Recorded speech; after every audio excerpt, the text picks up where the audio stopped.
Brazil বিশ্বকাপ থেকে বিদায় নিল, কিন্তু ম্যাচ শেষ হওয়ার পর যা যা ঘটেছে সেগুলো এখন পুরো ফুটবল বিশ্বকে বেশি নাড়া দিচ্ছে। ব্রাজিলিয়ানদের সবচেয়ে বড় প্রশ্ন, ভিনিসিয়াস মাঠে থাকা সত্ত্বেও পেনাল্টি কেন নিল না? আর এরই মধ্যে নেইমারের আবেগঘন বিদায়, এমনকি হালান্ডও এমন একটা কাজ করেছে যা দেখে অনেক ব্রাজিলিয়ানও তাকে সম্মান জানাচ্ছে।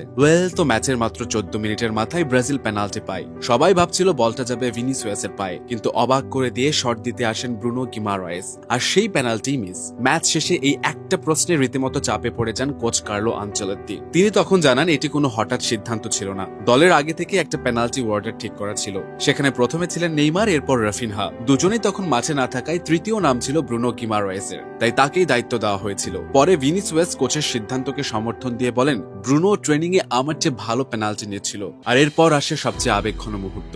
ইনজুরি কাটিয়ে নেইমার মাঠে নেমেছিল শেষ চেষ্টা করতে, গোলও করেছিলেন, কিন্তু ব্রাজিলকে ঠিক বাঁচাতে পারেননি। ম্যাচ শেষের বাঁশি বাজতেই চোখের পানি ধরে রাখতে পারেননি তিনি। এরপরে নেইমার নিশ্চিত করেন যে ব্রাজিলের জার্সিতে এটাই ছিল তার শেষ আন্তর্জাতিক ম্যাচ। তিনি বলেন, আমি অনেক চেষ্টা করেছি, কিন্তু এখন সব শেষ। আমি এখান থেকেই শুরু করেছিলাম আর এখান থেকেই শেষ করলাম। ভাবতেই অবাক লাগে, 2010 সালে যে মেটলাইফ স্টেডিয়ামে ব্রাজিলের হয়ে যাত্রা শুরু করেছিল, সেই একই মাঠে শেষ হয়ে গেল নেইমারের আন্তর্জাতিক অধ্যায়। তবে এই ম্যাচে আরেকটা সুন্দর মুহূর্ত কিন্তু ছিল। জোড়া গোল করে ব্রাজিলকে বিদায় দিলেও আর্লিং হালান্ড অতিরিক্ত কোনো সেলিব্রেশন করেনি। আর ম্যাচ শেষে প্রেস কনফারেন্সের কাছেই ভিনিসিয়াস নিজে এগিয়ে গিয়ে হালান্ডকে জড়িয়ে ধরে। জয়ের উল্লাস আর হারের কান্নার মাঝেও এই দুই তারকা দেখিয়ে দিলেন ফুটবল শুধু প্রতিদ্বন্দ্বিতার নাম নয়, সম্মানেরও নাম।